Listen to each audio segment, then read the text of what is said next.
Party किताब है विहंगम चित्रण वाणी ब्यावर, ये मैं सब बोल दूँ कहीं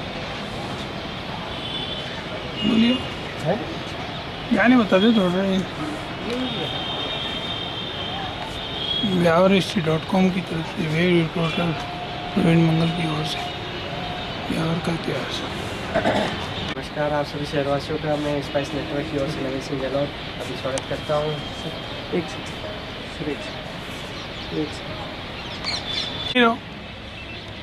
कटिंग हाँ, वो तो कटिंग लगेगी। नमस्कार, मैं नवीन सिंह गहलोत स्पाइस नेटवर्क की ओर से आप सभी शहरवासियों का हार्दिक स्वागत करता हूँ। आज हम इस शो के माध्यम से हम आप सभी शहरवासियों को एक ऐसी शख्सियत से, एक ऐसे शोधकर्ता, एक ऐसे इतिहासकार जिनसे मिलाने जा रहे हैं, वो हमारे बीच में उपस्थित हैं। वासुदेव जी, मंगल जी, आप सभी का आज हम ज्ञानवर्धक करके ब्यावर के इतिहासकार के बारे में, ब्यावर के इतिहास, ब्यावर के विकास, ब्यावर के मुद्दे के बारे में हमें जानकारी देंगे। श्री मेरा नाम वासुदेव मंगल है। मेरा जन्म आश्विन शुक्ला दसवीं विजयदशमी विक्रम संवत 2001 को इसी मकान में हुआ था। ये मेरी जन्मभूमि है। तदनुसार ईस्वी सन 1944 28 सितंबर का दिन था। मैं जन्म से फ्री ड्राइंग एंड रहा हूँ। मैं चित्रकार भी रहा।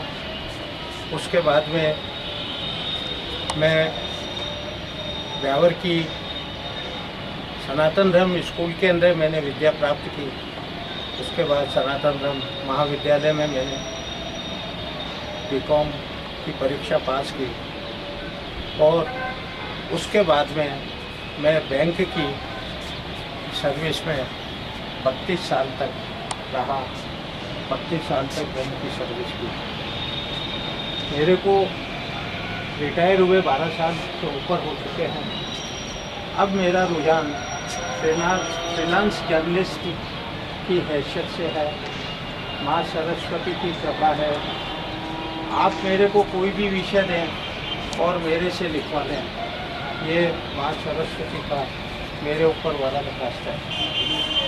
वर्तमान में ब्यावर के परिप्रेक्ष्य में ब्यावर के इतिहास के बारे में जब ब्यावर की जनता ने मेरे को ये एक जिम्मेदारी दी कि ब्यावर का इतिहास आप बताइए, लिखिए, इसके बारे में शोध करिए, तब मेरा रुझान ब्यावर के शोध के लिए जागृत हुआ 1990 में। और तब से लेकर के आज 23 साल हो गए मैं लगातार ब्यावर के शोध के बारे में गहन अध्ययन करता रहा हूँ। उसके ऊपर मैंने कई लेख, कई पत्र पत्रिकाओं के माध्यम से, समाचार पत्रों के माध्यम से मैं आज भी दे रहा हूँ। अतः ब्यावर का एक बहुत ही रोचक और गहन इतिहास रहा है। अब सवाल ये उठता है कि ब्यावर का नाम ब्यावर ही क्यों रखा गया। ब्यावर का उदय सन 1823 में एक सैनिक छावनी के रूप में हुआ था। उसके बाद में यह एक नागरिक बस्ती के रूप में सन 1836 के अंदर तब्दील की गई। इसको ब्यावर की सैनिक छावनी बनाने का श्रेय कर्नल हेनरी हॉल को रहा है। कर्नल हेनरी हॉल के सन 1835 में इस्तीफा देने के बाद में कर्नल चार्ल्स जॉर्ज डिक्सन को ब्यावर का पॉलिटिकल एजेंट तत्कालीन ईस्ट इंडिया कंपनी ने बनाया था।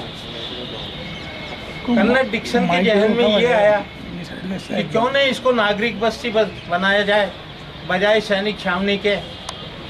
यह एक अति महत्व संवेदनशील इलाका है जो अरावली की पहाड़ियों से घिरा हुआ है। अरावली की छोटी मोटी बड़ी पहाड़ियाँ घुमावदार टेढ़ी मेढ़ी जो राजस्थान के उत्तरी मध्य दक्षिण के मध्य में स्थित है, एक बहुत महत्वपूर्ण स्थान रखती है। यह क्षेत्र भयानक जंगलों से घिरा हुआ आच्छादित क्षेत्र है। इस क्षेत्र के अंदर एक नागरिक बस्ती का निर्माण करना बहुत टेढ़ा काम था। कर्नल डिक्सन ने सोचा कि यहाँ की जो आदिवासी जाति है उसने अगर यहाँ पर किसी तरह से मुख्य धारा से ये अगर जाति जुड़ जाए तो इस स्थान का बहुत विकास हो सकता है। यह सोच करके ही कर्नल डिक्सन ने यहाँ की जो मेर जाति थी उससे संपर्क साधा और उनसे मुख्य धारा में जुड़ने का प्रस्ताव रखा।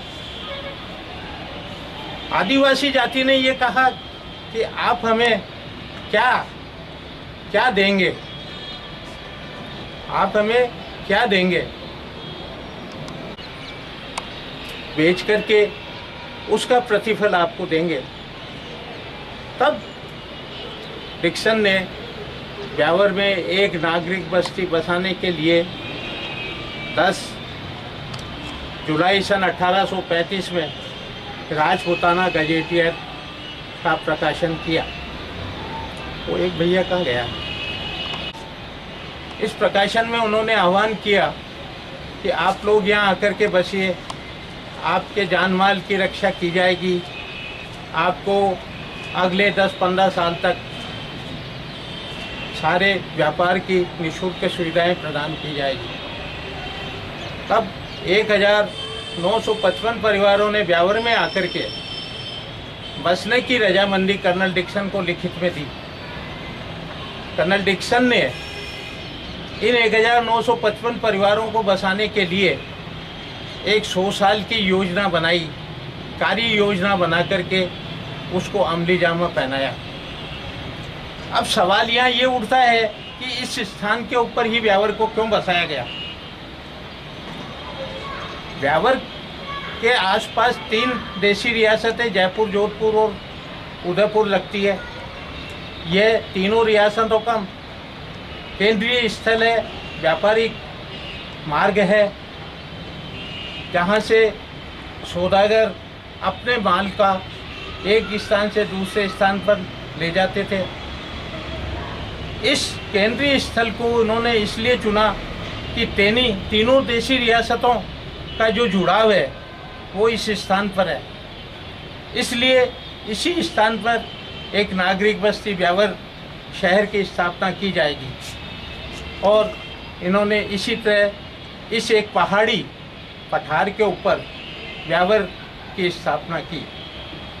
यहाँ ये बताना अति आवश्यक है कि ब्यावर शहर जो एक ढलवां पठार के ऊपर बसाया गया, दक्षिण से लेकर के उत्तर में ढलाव के ऊपर है, दक्षिण में ऊंचाई है और ये ठेठ अजमेर तक ये ढलाव के रूप में चला गया है।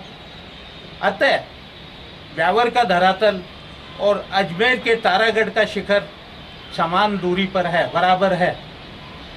अतः यह यहाँ की जितने भी तालाब, नदी, बावड़ी, कुएं इत्यादि का जो संरचना है वो प्राकृतिक रूप से इसी तरह से बनी हुई है कि उत्तर के अंदर जितने भी तालाब, बावड़ी, कुएं हैं उनकी भराव दक्षिण के अंदर सीधे सिरों से जुड़े हुए हैं।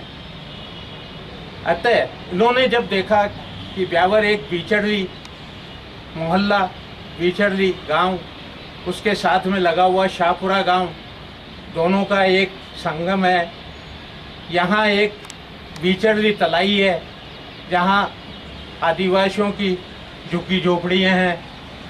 तो उन्होंने देखा कि ये जो दक्षिण के अंदर ये गांव है और उत्तर में हमारी सैनिक छावनी है, इन दोनों का मिलान कर करके ब्यावर शहर को बसाया जाए। बीच के अंदर ये जो पश्चिम से लेके पूरब की तरफ जो ढलवां जो एक नाला था, उस नाले को भी इन्होंने मध्य में रखा। उत्तर में इन्होंने छावनी को रखा, दक्षिण में इन गांवों को जोड़ा और इनको जोड़ करके ब्यावर शहर की स्थापना इन्होंने की। 1 फरवरी सन 1836 को ब्यावर की आधारशिला अजमेरी गेट के दाहिने गोखे के नीचे टेकड़ी देवली से श्रीलाल जी शिवलाल जी महाराज को लाकर के उनसे सनातन धर्म विधि से पूजा करवा करके रखी थी। ब्यावर को ईसाई धर्म के क्रॉस के आधार पर ब्यावर की स्थापना की गई। क्रॉस की जो संरचना है उसके अनुरूप ही चारों दिशाओं में चारों पट्टियों के छोर के ऊपर आखिरी छोर पर 4 दरवाजे बनाए गए। इन दरवाजों के मध्य के अंदर मुख्य चौपाटी बनाई गई। मुख्य चौपाटी से पूरब की तरफ सूरजपोल दरवाज़ा, उसके बीच में एक चौराहा। मुख्य चौपाटी से उत्तर की तरफ अजमेरी दरवाज़ा, उसके बीच के अंदर 2 चौपाटी, 2 चौराहे। मुख्य चौराहे से दक्षिण की तरफ मेवाड़ी दरवाज़ा, उसके बीच में 3 चौराहे बनाए गए। मुख्य चौराहे से पश्चिम की तरफ चांद दरवाज़ा, उसके बीच में 4 चौराहे बनाए गए। इस तरह से 4 बाज़ारों के बीच में 11 चौराहे बनाए गए। इन चौराहों के बिल्कुल समानांतर इन्होंने मोहल्ले बनाए और जाति के आधार पर 21 मोहल्लों की संरचना की। इन चारों छोरों के आखिर के अंदर जो ये 4 दरवाजे बनाए, उनको जोड़ती हुई इन्होंने एक 4 दीवारी बनाई, जिसकी चौड़ाई इन्होंने 15 फुट रखी। इस 4 दीवारी की ऊंचाई इन्होंने इस 4 दीवारी की चौड़ाई इन्होंने 6 फुट रखी और इस 4 दीवारी की ऊंचाई 15 फुट रखी। 15 फुट के ऊपर इन्होंने बाहरी तौर पर इन्होंने कंगूरेदार दीवार बनाई और 36 बुर्जियों का भी इसके अंदर संरचना की थी। तो ये हमारा एक सुंदर ब्यावर की संरचना कर्नल डिक्सन ने की और उसी आधार पर इन्होंने 3 तरह के परिवारों का वर्गीकरण किया। बड़ा परिवार, मध्यम परिवार, छोटा परिवार। उसके आधार पर ही इन्होंने जमीन का वितरण किया। बड़े परिवार को 800 फुट, मध्यम परिवार को 600 वर्ग फुट और छोटे परिवार को 400 वर्ग फुट के इन्होंने पट्टे दिए जमीनों के। उन्होंने नौरे के रूप में इन्होंने इसका वर्गीकरण किया था। तो ये हमारे ब्यावर की एक सुंदर संरचना थी जिसको कर्नल डिक्सन ने बसाया था।